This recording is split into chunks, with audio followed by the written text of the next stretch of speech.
ఒకానొక కాలంలో ఒక భార్యాభర్తల జంట ఉండేది. వారికి పిల్లలు లేరు. ఒక ఆడపిల్ల కావాలని కోరిక ఉండేది. కొద్ది రోజుల్లో వారికి బిడ్డ పుట్టనున్నాడు. ఒకరోజు కిటికీ బయట ఆమెకి ఒక లెట్యూస్ గార్డెన్ కనిపించింది. అప్పటి నుండి ఆమెకి లెట్యూస్ తినాలన్న కోరిక కలిగింది. తెలీదు, నేనెప్పుడు లెట్యూస్ తింటాను. ఆమెకి ఆకలి తగ్గింది, ఆరోగ్యం కూడా పాడైంది. ఓ రోజున భర్తకి చాలా భయం వేసింది. అతను మాటిచ్చాడు, ఆమె కోసం గుప్పెడు లెట్యూస్ తెచ్చిస్తాను అని. నీవేం చింతించకు, నేను నీకోసం లెట్యూస్ తీసుకొస్తాను. కానీ నీకు తెలుసు కదా అది ఎంత ప్రమాదకరమైందని. ఆ ఇల్లు ఒక మంత్రగత్తెది. ఆ ఇంటికి 4 వైపులా పెద్ద పెద్ద గోడలుండేవి. దానిపైకి ఎక్కాలన్న ఆలోచన కూడా చేయలేరు. శక్తినంతా ఉపయోగించి గోడపైకి ఎక్కాడు. గార్డెన్లోకి వెళ్ళాడు. గుప్పెడు లెట్యూస్ని తీసుకున్నాడు.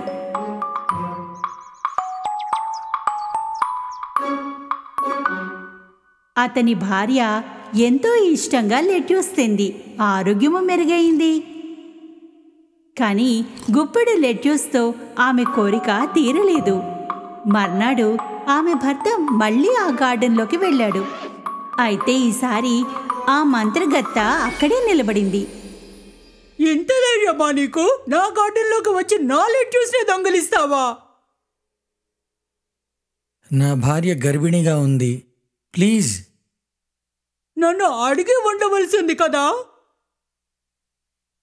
నా భార్య గర్భిణిగా ఉంది, ఆమెకు మీ లెట్యూస్ అంటే చాలా ఇష్టం. క్షమించాలా? నిన్ను శిక్షించాలి. నా భార్య లెట్యూస్ తినకపోతే ఆమె ఆరోగ్యం చెడిపోతుంది. దానివలన కడుపులో బిడ్డకి ఇబ్బంది అవుతుంది.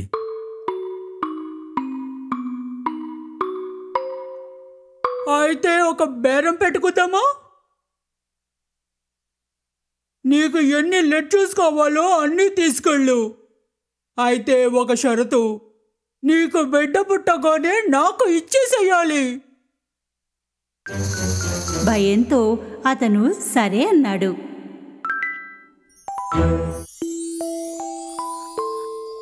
కొద్ది రోజుల్లోనే ఆడపిల్ల పుట్టింది. మంత్రగత్తె వచ్చి దాన్ని తీసుకెళ్ళిపోయింది.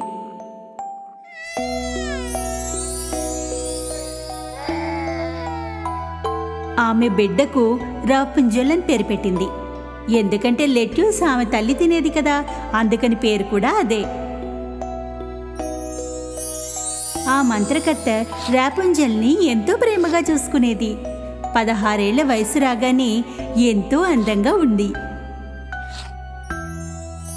ఆమె ఇల్లు అడవి మధ్యలో ఎంతో ఎత్తైన భవనంలో ఉంది. ఇక ఆ భవంతికి మెట్లు కూడా లేవు. పైన ఒక్క కిటికీ మాత్రమే ఉంది. మంత్రకత్తె ఆ అందగత్తె జుట్టుని ఎప్పుడూ కత్తిరించలేదు. ఆమెని కలవడానికి వచ్చినప్పుడు కింద నుండి పిలిచేది,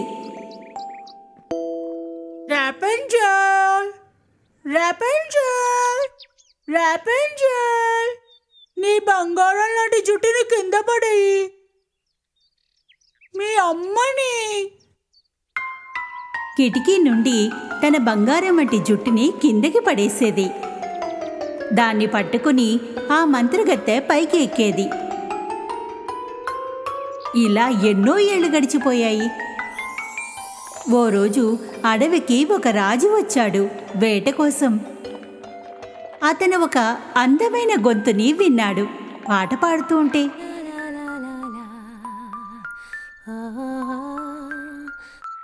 ఎంత తీయని గొంతు. అలా అనుకుని ఆ గొంతు వస్తున్న వైపు వెళ్ళాడు. రాపుంజల్ భవంతి వద్దకు వచ్చాక అతను కుడివైపు చూశాడు, ఎడంవైపు ఎక్కడా మెట్లు కనిపించలేదు.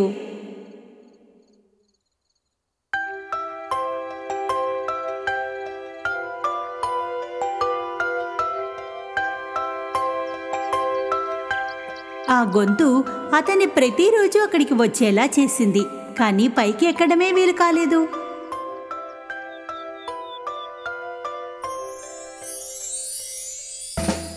ఓ రోజు భవంతి వైపు వెడుతుండగా కింద మంత్రకథ కనిపించింది. రాపుంజల్, రాపుంజల్, రాపుంజల్, నీ బంగారం లాంటి జుట్టుని కింద పడి మీ అమ్మని.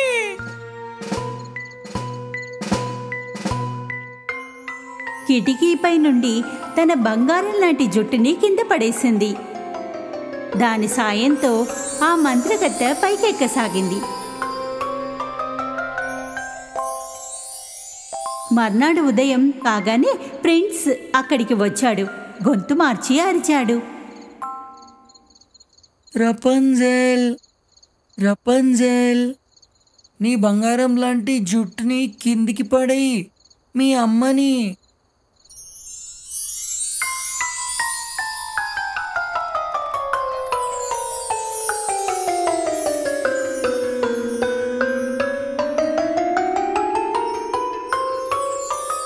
తన తల్లిని కాకుండా మొదటిసారి మరో మనిషిని చూసింది. రాపుంజల్ కొద్దిగా భయపడింది. నువ్వు అమ్మవి కాదు కదా, ఇక్కడికి ఎందుకొచ్చావు? భయపడాల్సిన అవసరమే లేదు. నీ పాట విని నీ గొంతుతో ప్రేమలో పడ్డాను. ఈ గొంతెవరిదో అని తెలుసుకుందామని వచ్చాను, అంతే. రాపుంజల్కు రాజు చెప్పింది నచ్చింది. ఇప్పుడు భయం కూడా వేయలేదు. కొద్ది రోజుల పాటు అంతా బాగానే ఉంది. మంత్రకథకి ఏమీ తెలీదు. ఓ రోజున ప్రిన్స్ రాపుంజల్ని పెళ్లి చేసుకోమని కోరాడు.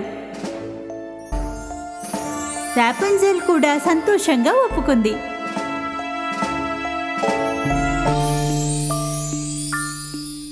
కానీ రాపుంజల్కి కిందకి వెళ్లే మార్గమే కనిపించలేదు. ఉన్నట్టుండి ఒక ఆలోచన వచ్చింది. ప్రతిసారి ప్రిన్స్ ఒక గుడ్డ ముక్కని తెచ్చేవాడు. రాపుంజల్ వాటిని కలిపి ఒక తాడుని చేసింది. అయితే రాపుంజల్ ఒక తప్పు చేసింది. ఆమె నోటి నుండి ఒక మాట వచ్చేసింది. అమ్మా, నీకంటే వేగంగా ప్రిన్స్ ఎక్కుతాడు. ప్రిన్స్? ప్రిన్స్ ఎవరు? మంత్రకథకు అర్థమయ్యింది ఏదో జరుగుతోందని. ఆమె అరిచింది. నువ్వు నన్ను మోసం చేశావు. నేను నిన్ను బయట ప్రపంచం నుండి కాపాడాలనుకున్నాను.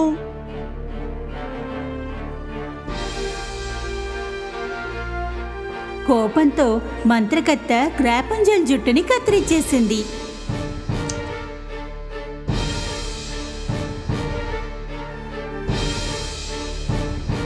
ఆమెని దూరంగా ఉన్న ఎడారికి పంపేసింది. ఆ రాత్రి మంత్రగత్తె ప్రిన్స్ కోసం ఎదురు చూడసాగింది. కొద్దిసేపటికి ప్రిన్స్ గొంతు వినిపించింది. రపుంజెల్, రపుంజెల్, నీ బంగారం లాంటి జుట్టుని కిందికి పడేయి, నేను ప్రిన్స్ని. మంత్రగత్తె రాపుంజల్ జుట్టుని కిందకి వేసింది. పైన ఎవరు ఉన్నది తెలుసుకోకుండానే రాజు పైకెక్కాడు. అక్కడ రాపుంజల్ కాదు, మంత్రగత్తె ఉంది. అతనికి అర్థమైంది ఏదో జరిగిందని. మంత్రగత్తె అతని వైపు రాసాగింది. ప్రిన్స్ కంగారులో పడిపోయాడు. కింద మొక్కలున్నాయి.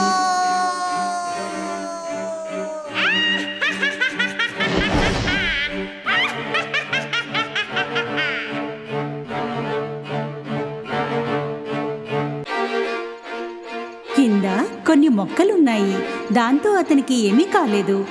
కానీ కళ్ళల్లో ముళ్ళు గుచ్చుకోవడం వల్ల ఏమీ చూడలేకపోతున్నాడు.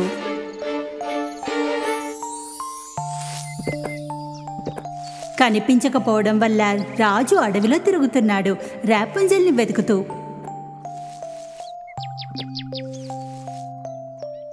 దారిలో పళ్ళు కూడా దొరికాయి. కోసుకుని తినేశాడు. నడుస్తూ నడుస్తూ ఎంత దూరం వచ్చారంటే ఎడారిని చేరుకున్నాడు. ఉన్నట్టుండి ఏదో జరిగింది. ఒక మధురమైన గొంతు వినిపించింది. ఆ గొంతుని అతను గుర్తుపడతాడు. ఆ గొంతు వస్తున్న వైపుకి వెళ్ళసాగాడు అరుస్తూ.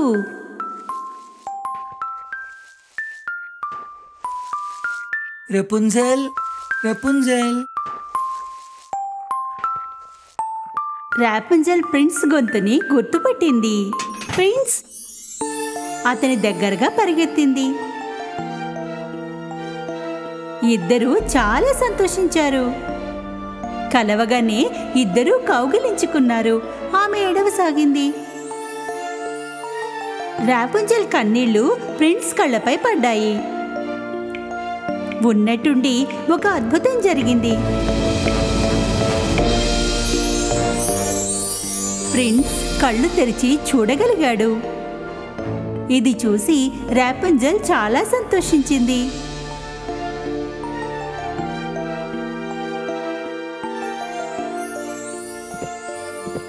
ఇద్దరూ కలిసి ప్రిన్స్ కింగ్డమ్కి చేరుకున్నారు. అక్కడ ప్రజలు స్వాగతించారు.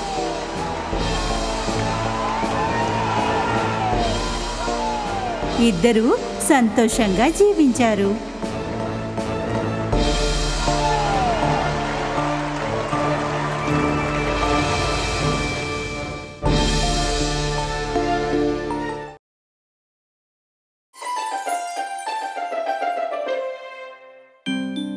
కొన్నేళ్ల క్రితం ఇక్కడికి ఎంతో దూరంలో ఎంతో అందమైన క్యాసల్ ఉండేది. ఈ అందమైన క్యాసల్లో ఒక అందమైన రాణి కూడా ఉండేది. ఆ రాణికి ఒక కోరిక ఉండేది. అదేమిటంటే తనకి ఒక కూతురు కావాలని. అది శీతాకాలం. రాణి కిటికీ దగ్గరగా కూర్చుని బట్టల్ని కుడుతోంది. తనకి సూది గుచ్చుకుంది. ఆమె కాటన్తో రక్తాన్ని తుడుస్తూ ఒక కోరిక కోరుకుంది. నాకొక కోరిక, నాకొక అందమైన కూతురు కావాలి. ఆమె రంగు స్నో అంత తెల్లగా ఉండాలి. ఆమె కళ్ళు నక్షత్రాల్లా ఉండాలి. ఆమె పెదాలు చెర్రీలా ఉండాలి. ఆమె మనసు సంతోషాలతో నిండి ఉండాలి. ఇక ఒక రోజున రాణి కోరిక తీరింది. ఆమెకి అందమైన కూతురు పుట్టింది. ఆమె తనకి స్నో వైట్ అని పేరు పెట్టింది. రోజులు ఎంతో వేగంగా గడిచిపోతున్నాయి. ఆమె సంతోషం ఎక్కువ కాలం నిలవలేదు. దయగల రాణి అనారోగ్యంతో మరణించింది. రాజుకు కూడా వయసు పెరిగింది. బలహీనం కాసాగాడు. దాంతో రెండో పెళ్లి చేసుకున్నాడు. ఈ రాణి చూడటానికి ఎంతో అందంగా ఉంటుంది. కానీ మనసు మాత్రం లేదు. ఎంతో అహంకారం కలది. ప్రతిరోజు రాణి తన మ్యాజిక్ మిర్రర్లో చూసుకుంటూ ఒక ప్రశ్న అడుగుతూ ఉండేది. మిర్రర్, నాకు చెప్పు, ప్రపంచంలో అందగత్తె ఎవరన్నది? దానికి మిర్రర్ జవాబిచ్చేది. మీకన్నా ఎక్కువ అందము వేరెవరుంటారు? రాణి ఈ జవాబు విని ఎంతో సంతోషించేది. ఈ దుష్టురాలు రాణి రాగానే క్యాసిల్లో అంతా మారిపోయింది. ఆమె చేసే పనుల వల్ల కింగ్డమ్కు ఎంతో నష్టం వచ్చింది. ఈ సమస్యల్ని పరిష్కరించడానికి రాజు క్యాసిల్ నుండి బయటికి వెళ్ళాడు. దుష్టురాలైన రాణి ఎంతో సంతోషించింది. ఎందుకంటే రాజు లేడు, ఇక తనకిష్టం వచ్చినట్టుగా ఉండొచ్చని. ఎన్నో ఏళ్లు గడిచిపోయాయి. ఇక స్నో వైట్ పెరిగి పెద్దదై ఎంతో అందమైన యువతిగా మారింది. కొద్ది దూరంలో ఉన్న నదిలో నీళ్లు తాగుతున్న రాజుకు స్నో వైట్ యొక్క ప్రతిబింబం కనిపించింది. చుట్టుపక్కల ఎన్నో పక్షులు కనిపించాయి. కానీ స్నో వైట్ మాత్రం కనిపించలేదు. ఒక రోజున రాణి మళ్ళీ తన మ్యాజిక్ మిర్రర్ని అడిగింది. మిర్రర్, నాకు చెప్పు, ప్రపంచంలో అందగత్తె ఎవరన్నది? ఎలా చెప్పను? నీవు కాదు మహారాణి, స్నో వైటే అందరికన్నా అందమని. ఇది విన్న రాణికి ఎంతో కోపం వచ్చింది. ఆమె ఎంతో ముఖ్యమైన సిపాయిని పిలిచి భయంకరమైన ఆదేశాన్నిచ్చింది. నువ్వు స్నో వైట్ ని అడవిలోకి తీసుకెళ్ళు, దాని గుండెని తీసుకునిరా.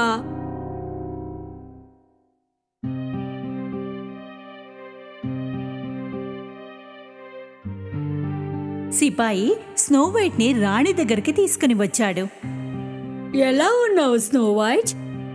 నీకు క్యాసల్లో బోర్ కొడుతోందని అనుకుంటున్నా. వెళ్ళి అడవిని చూసిరా. మా నమ్మకస్తుడైన హంటర్ నిన్ను జాగ్రత్తగా చూసుకుంటాడు.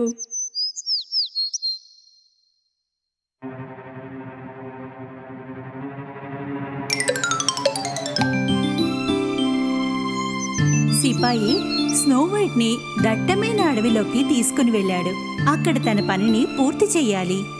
అయితే స్నో వైట్ స్వభావము, దయతో ఉన్న మనసుని చూసి ఆగిపోయాడు.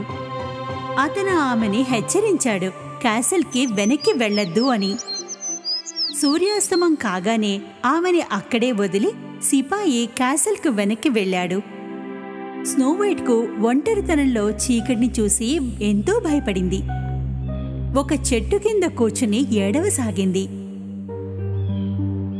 నిద్ర పట్టే వరకు అలా ఏడుస్తూనే ఉండిపోయింది. ఉదయం పక్షుల కిచకిచలకి మెలకు వచ్చింది. ఎందుకంటే అవన్నీ ఆమెకి స్నేహితులైపోయాయి. ఈ పక్షులన్నింటికీ ఆమె ముందే తెలుసు. అందుకే దారి చూపిస్తూ ఆమెని ఇంటి వరకు తీసుకుని వచ్చాయి.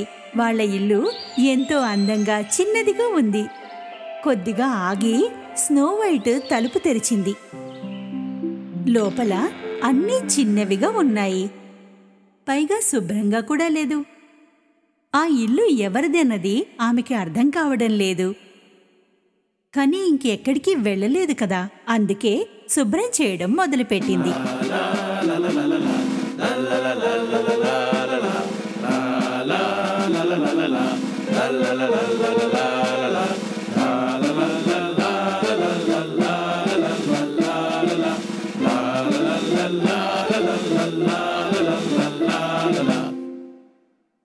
ఇంటిని శుభ్రం చేసిన తర్వాత ఆ చిన్ని చిన్ని గిన్నెల్లో వంట చేసుకుని తింది. మిగతా వాటిలాగానే ఈ ఇంట్లో బెడ్స్ కూడా చిన్నవిగా ఉన్నాయి. స్నో వైట్ ఎంత అలసిపోయిందంటే ఉన్న చోటే నిద్ర పట్టేసింది. ఆమె అనుకుంది ఈ చోటు సురక్షితమని. 3 బెడ్లని దగ్గరగా జరిపి నిద్రపోయింది. సాయంత్రం 7 డ్వార్ఫ్స్ పని పూర్తి చేసుకుని తమ ఇంటికి చేరుకున్నారు. వాళ్ళకి ఎంతో సంతోషంగా అనిపించింది. ఇల్లు ఎంతో శుభ్రంగా ఉంది. మంచి భోజనం యొక్క సువాసనలు కూడా వచ్చాయి. అలవాటు ప్రకారంగానే కొంత భోజనం కింద పడిపోయింది. ఒక డ్వార్ఫ్ ఆలోచించింది ఇదంతా ఏం జరిగింది అని. ఏదో తేడా ఉంది. ఎవరు చేశారు ఇదంతా? కొంచెం పడుకొని సమాధానం ఇస్తానులే తరువాత. 7 డ్వార్ఫ్స్ నెమ్మదిగా తమ బెడ్రూంలోకి వెళ్ళాయి. అక్కడికి చేరుకోగానే వాళ్ళ కాళ్ళ కింద భూమి కదిలిపోయింది. ఎంతో అందమైన ఒక అమ్మాయి వాళ్ళ మంచంపై పడుకునుంది. వాళ్ళ శబ్దాలను విని స్నో వైట్ నిద్ర మెలకు వచ్చింది. ఇంతమందిని ఒకేసారి చూసి ఆమె ఎంతో భయపడింది. నెమ్మదిగా చెప్పింది,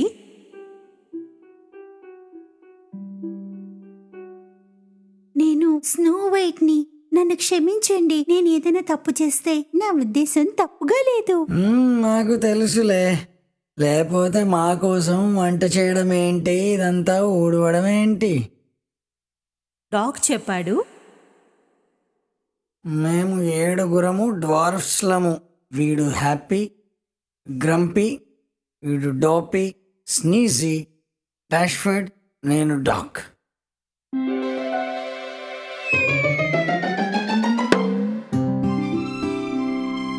వీడు స్లీపీ. నన్ను పడుకోనివ్వండి. స్నో వైట్ ఎంతో సంతోషించింది. ఇప్పుడు తనతో పాటు మరింత మజా వచ్చే ఫ్రెండ్స్ ఉన్నారని. ఆమె వారందరికీ తన కథని చెప్పింది. 7 డ్వార్ఫ్స్కి ఎంతో బాధగా అనిపించింది. ఆమెకి ఎంతో అన్యాయం జరిగిందని, తమతో పాటు ఉండొచ్చని ఆమెకి చెప్పారు. స్నో వైట్ ఒప్పుకుంది. ఎప్పుడూ వాళ్ళకి సాయం చేస్తూ ఉండిపోయింది. వాళ్ళంతా ఎంతో సంతోషంగా ఉండసాగారు. అయితే ఎంతో కాలం నడవలేదు ఈ పార్టీ.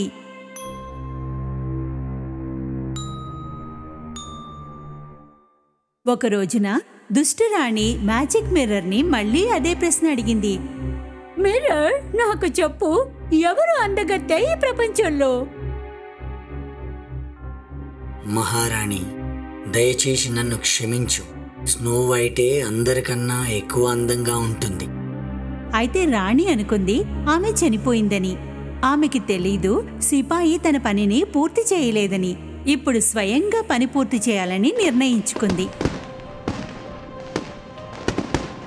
స్నో వైట్ 7 డ్వార్ఫ్స్ని పనికి పంపిస్తోంది. వాళ్ళకి ఒక కిస్ ఇచ్చి. డాక్ ఎప్పటిలాగానే ఆమెకి మళ్ళీ వార్నింగ్స్ చెప్పాడు. మన రూల్స్ గుర్తున్నాయి కదా, ఎవరైనా తెలియని వారు వచ్చి తలుపు కొడితే తలుపు తీయొద్దు. ఓకే డోకీ డాక్, కానీ మీరు ఆలస్యం చెయ్యొద్దు. స్నో వైట్ వంట చేస్తోంది. అప్పుడే తలుపు తట్టినట్టుగా వినిపించింది. డ్వార్ఫ్స్ ఈ టైంలో రారు కదా. ఎవరిది? డాక్, వచ్చింది మీరేనా? బయట నుంచి ఒక ముసలావిడ మాట వినిపించింది. నేను ముసలిదాన్ని, నిన్నేం చేస్తాను, తలుపు తెరు. పీప్ హోల్లో నుండి చూస్తే ఒక బలహీనమైన మహిళ కనిపించింది. ఆమె అనుకుంది ఈ ముసలావిడ ఏం చేస్తుందిలే అని. ఇక తలుపు తెరిచింది. హాయ్ బంగారు తల్లి, నేను ఇలా వెడుతూ ఉన్నాను. ఏదైనా తినడానికి ఇస్తే నిన్ను ఆశీర్వదించి పోతాను. స్నో వైట్ ఆమెను లోపలికి పిలిచింది. వేడివేడిగా భోజనం పెట్టింది.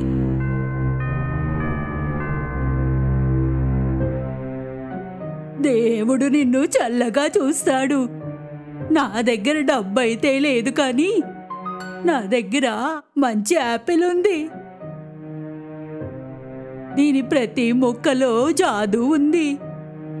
స్నో వైట్ వెంటనే దాన్ని కొరికింది. వెంటనే కళ్ళు తిరిగి పడిపోయింది. ఈ ముసలావిడ ఎవరో కాదు, ఆ దుష్టరాణియే. ఇక ఆ యాపిల్లో మంత్రం లేదు, విషం ఉంది. ఒక్క ముక్కలోనే ఎంత విషం ఉందంటే స్నో వైట్ ఎలాంటి నిద్రపోయిందంటే ఇక ఎప్పటికీ మెలకువ రాదు. 7 డ్వార్ఫ్స్ ఇంటికి చేరుకోగానే వారికి స్నో వైట్ నేలపై పడి ఉండడం కనిపించింది. డాక్ ఆమె తిన్న యాపిల్ని చూశాడు. స్నో వైట్ నిద్రపోతున్నప్పుడు కూడా ఎంతో అందంగా ఉంది. డ్వార్ఫ్స్ ఆమెని ఒక అందమైన గ్లాస్ బాక్సులో అలంకరించి పెట్టారు. అడవిలో ఎలాంటి చోటున ఉంచారంటే అడవిలో ఆమె మిత్రులందరూ వచ్చి ఆమెని కలిసేలా ఉంచారు. ఒకరోజు ఒక ప్రిన్స్ అదే అడవికి వచ్చాడు. అప్పుడు స్నో వైట్ నిద్రపోతోంది. పక్షులు అతనికి మార్గం చూపాయి. ఎక్కడికంటే స్నో వైట్ ఎక్కడ నిద్రపోతోందో అక్కడికి. ప్రిన్స్ తన కళ్ళని నమ్మలేకపోయాడు. తను చూస్తున్నది అదే అందమైన ప్రిన్సెస్ అని. ఆమె ప్రతిబింబాన్ని తను ఒకసారి నదిలో చూశాడు, ఎన్నోసార్లు కల్లో కూడా చూశాడు. అతను గ్లాస్ బాక్స్ కవర్ని తొలగించాడు. స్నో వైట్కు ముద్దు పెట్టాడు. అదే క్షణంలో స్నో వైట్ ఇంకా ప్రిన్స్ ఇద్దరి కలలు నిజమయ్యాయి. వాళ్ల ప్రేమ దుర్మార్గాన్ని గెలిచింది. స్నో వైట్ మళ్ళీ జీవించింది. అదే సమయంలో రాజుకి తన కూతురికి జరిగిన అన్యాయం గురించి తెలిసింది. అప్పుడు అతను మ్యాజిక్ మిర్రర్ ని పగలగొట్టాడు. రాణిని క్యాసిల్ నుండి దూరం పంపించేశాడు. స్నో వైట్ తన ఇంటికి, తన క్యాసిల్ కి తిరిగి చేరుకుంది, తన తండ్రి వద్దకు. స్నో వైట్ ఇంకా ప్రిన్స్ కి పెళ్లి జరిగింది. స్నో వైట్, రాజు, ప్రిన్స్, 7 డ్వార్ఫ్స్ కలిసి సంతోషంగా ఉన్నారు.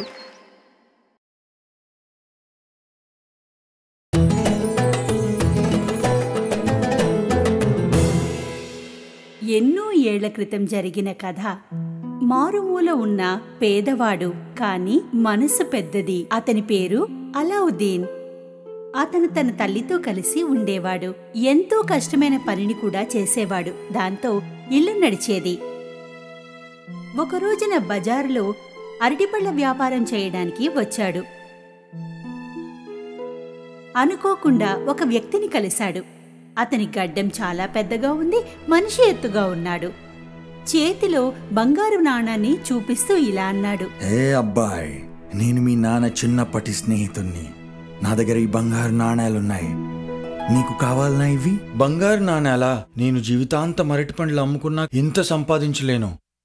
ఆ వ్యక్తి అల్లావుద్దీన్ని ఒక రాయి కింద ఉన్న లోయలోకి వెళ్ళమని చెప్పాడు. తను ఎలా చెప్తే అలా చెయ్యమని అన్నాడు. అల్లావుద్దీన్కి ఈ పని చాలా సులువుగా అనిపించింది. 2 చేతులతో ఆ రాయిని కదిపాడు. లోపల గుహ ఉండడం గమనించాడు. చిన్ని చిన్ని అడుగులు వేస్తూ లోపలికి వెళ్ళసాగాడు. అలా నెమ్మదిగా మెట్లు దిగుతూ కిందకి వెళ్ళాడు. కిందకి చేరుకోగానే అక్కడ ఒక చిమ్నీ వెలుగుతూ ఉండడాన్ని గమనించాడు. ఆశ్చర్యపోయాడు అక్కడున్న ఖజానాని చూసి. వజ్రాలు, ముత్యాలు, బంగారం, ఇంకెన్నో. ఆశ్చర్యంగా వీటన్నిటినీ చూస్తున్న అల్లావుద్దీన్కు గట్టిగా ఒక స్వరం వినిపించింది. అక్కడొక పాత దీపం ఉంటుంది. అది ఆర్పేసి ఆ దీపాన్ని వెంటనే నా దగ్గరికి తీసుకురా. అల్లావుద్దీన్కు ఆశ్చర్యంగా అనిపించింది. ఇంత సొమ్ము ఇక్కడ ఉంచుకుని అతను ఎందుకు చిమ్నీ కోసం ఆరాటపడుతున్నాడు? చిమ్నీ అంత విలువైనదా? అల్లావుద్దీన్కు భయమేసింది. అల్లావుద్దీన్ చిమ్నీని తీసుకుని మెట్లు పైకి ఎక్కసాగాడు. అంతలోనే ఆ వ్యక్తి అరవసాగాడు. తొందరగా వచ్చి దీపాన్నిచ్చేయ్. అల్లావుద్దీన్కు విషయమేమిటో అర్థం కాలేదు. మొదలు నేను బయటకొస్తా. నీవు ఆ దీపాన్ని ఇవ్వకపోతే నిన్ను ఈ లోయలోనే మూసేస్తా. అప్పుడు అల్లావుద్దీన్కి అర్థమైంది అతని ఉద్దేశం సరిగా లేదని. లేదు, మొదలు నేను బయటకు రావాలి. అరే పిచ్చోడా, ఇక నీ సంగతి చెప్తా. అయ్యో ఆగు, నన్ను మూయకు. ఆ వ్యక్తి రాయిని గుహకు అడ్డంగా పెట్టి మూసేశాడు. అయితే అతని ఉంగరం జారి పడిపోయింది. అది అల్లావుద్దీన్ కాళ్ల వద్దకొచ్చి పడింది. అతను దాన్ని తీసుకున్నాడు, వేలికి పెట్టుకున్నాడు. అలా పెట్టుకోగానే అక్కడి వాతావరణం మారిపోయింది. వేలి నుండి పెద్ద జీనీ వచ్చాడు. భయంతో అల్లావుద్దీన్ వణికిపోయాడు. కోరుకో, ఏం కావాలో కోరుకో, కానీ నీవు మరచిపోకు, నీ దగ్గరున్నవి 3 కోరికలు మాత్రమే. నాకింటికి వెళ్ళాలని ఉంది. సరే అబ్బాయి. రెప్పపాటులో అల్లావుద్దీన్ ఇంటికి చేరుకున్నాడు.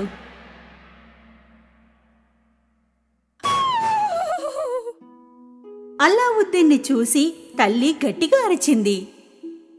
అల్లావుద్దీన్ మొత్తం కథని తన తల్లికి వివరించాడు. అక్కడ వ్యక్తి, గుహ, ఆ ఖజానా, ఈ చిమ్నీ గురించి చెప్పాడు. అల్లావుద్దీన్ చిమ్నీ పైన ఉన్న దుమ్ముని దులపసాగాడు. అనుకోకుండా పెద్ద పొగ రాసాగింది. మొత్తం గదంతా నిండిపోయింది. అందులో నుండి జీనీ వచ్చాడు.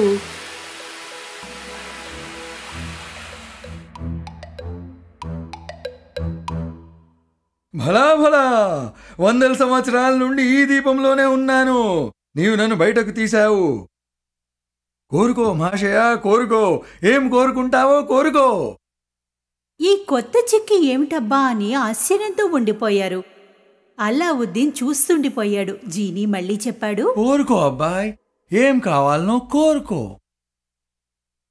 సరే మరి, మా కోసం మంచి భోజనం మరియు పేయ పదార్థాలు తెచ్చిపెట్టు. ఉన్నట్టుండి అక్కడ పెద్ద టేబుల్ వచ్చింది. దానిపైన సువాసనలతో భోజనం నిండుగా ఉంది. తాగడానికి భోజనము, పళ్ళు, పేస్ట్రీలు ఉన్నాయి. అప్పటి నుండి అల్లావుద్దీన్ వాళ్ళమ్మ ఏది కోరితే అది జీనీ తీసుకుని రాసాగాడు. వాళ్ళెంతో సంతోషంగా విలాసవంతంగా ఉండసాగారు. అలా కొంతకాలం గడిచింది.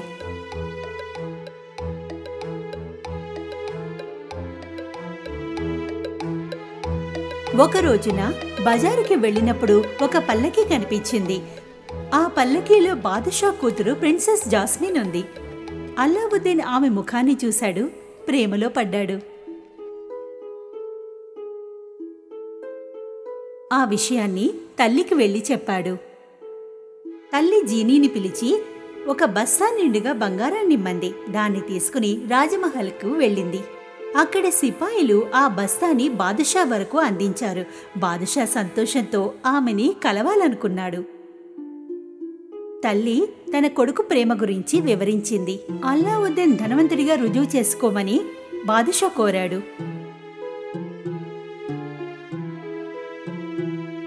మీ అబ్బాయికి నా అల్లుడు కావాలనుకుంటే అతనికి చెప్పు.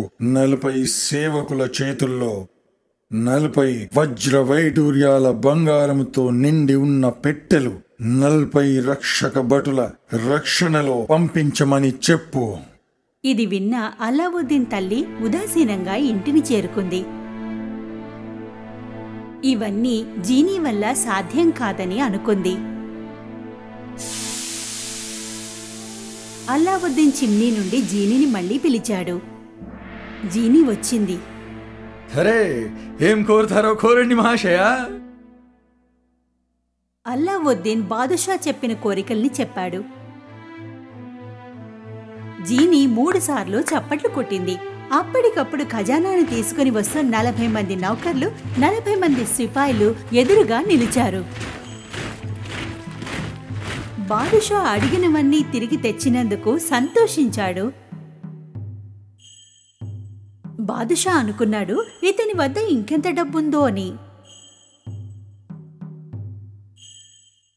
నా కూతురు ఒక రాజభవనంలో ఉండాలని నా కోరిక.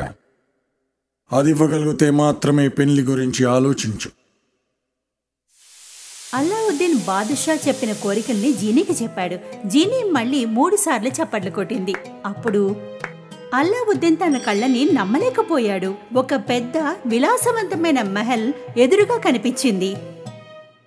అల్లావుద్దీన్ నమ్మలేకపోతున్నాడు. బాదుషా అనుకున్నాడు అల్లావుద్దీన్ కంటే ధనవంతుడు మరెక్కడా ఉండడని. వాళ్ల వివాహాన్ని హుందాగా జరిపించాడు. 3 రోజుల పాటు సంబరాలు జరిగాయి. అల్లావుద్దీన్ యొక్క అదృష్టము, అతని ధనవంతుడు అవ్వడము అందరికీ తెలిసింది. అయితే అల్లావుద్దీన్ వాళ్ళమ్మ జాస్మిన్కి జీనీ గురించి ఏమీ చెప్పలేదు. ఒక రోజున అల్లావుద్దీన్ మహల్ వద్దకు ఒక వ్యక్తి వచ్చాడు. వినండి, వినండి, నేను అన్ని పాత దీపాలు తీసుకొని కొత్త దీపాలు ఇస్తాను. ప్రతి పాత దీపం తీసుకుంటాను. జాస్మిన్ ఈ మాటల్ని వింది. తను అనుకుంది పాత చిమ్నీని ఇచ్చి బదులుగా కొత్త చిమ్నీని తీసుకుంటే అల్లావుద్దీన్ ఎంతో సంతోషిస్తాడని అనుకుంది. ఆమె ఆ పాత చిమ్నీని ఇచ్చి కొత్త చిమ్నీని తీసుకుంది. ఆ వ్యక్తి మరెవరో కాదు, ప్రారంభంలో అల్లావుద్దీన్ గుహలో బంధించిన వ్యక్తి. అతని చిమ్నీని దొరకగానే జీనీని పిలిచి జాస్మిన్తో పాటు ఆ మహల్ని కూడా తనకిమ్మని కోరాడు. అల్లావుద్దీన్ సాయంత్రం తిరిగి వచ్చినప్పుడు తన మహల్ అక్కడ కనిపించలేదు. జరగకూడదేదో జరిగిందని తెలుసుకున్నాడు. అతను పాత ఇంటికి వెనక్కి వెళ్ళాడు. గుహలో దొరికిన ఉంగరాన్ని వెతికాడు. వెంటనే దాని వేలికి తొడుక్కోగానే పెద్ద జీవ్ మళ్లీ ప్రత్యక్షమయ్యాడు. కోరుకో, ఏం కావాలో కోరుకో, కానీ మర్చిపోకు, మిగిలినవి 2 కోరికలు మాత్రమే. అయితే మరి నన్ను జాస్మిన్ దగ్గరికి తీసుకెళ్ళు. ఉన్నట్టుండి అతను మహల్కి చేరుకున్నాడు. ఎవరూ తన్ను చూడకుండా ఉండేలా ఒక పక్కన దాక్కున్నాడు. అతని భార్య జాస్మిన్ ఆ వ్యక్తికి సేవలు చేస్తోంది. అతని పక్కనే చిమ్నీ ఉండడం కూడా గమనించాడు. ఎవరికీ కనిపించకుండా అల్లావుద్దీన్ ఆ ఉంగరాన్ని మళ్లీ వేలికి తొడుక్కున్నాడు. పెద్ద జీవ్ మళ్లీ ప్రత్యక్షమయ్యాడు. కోరుకో, ఏం కావాలో కోరుకో, కానీ మర్చిపోకు, మిగిలింది కేవలం ఒకటే కోరిక. అయితే మరి వెంటనే ఆ దుష్టుణ్ణి గాఢ నిద్రలోకి తోలేయి. క్షణాల్లో పరిగెత్తుకుని జాస్మిన్ వద్దకు చేరుకున్నాడు. ఆ వ్యక్తిని చూసి జాస్మిన్ చాలా భయంతో ఉంది. అల్లావుద్దీన్ని చూసి ఎంతో సంతోషించింది. అల్లావుద్దీన్ జాస్మిన్కు మొదటి నుంచి జరిగింది వివరించాడు. జాస్మిన్ ఆశ్చర్యంతో వింది. అలావుద్దీన్ మళ్ళీ చిమ్నీని రుద్దగానే పెద్ద జీని బయటికి వచ్చింది.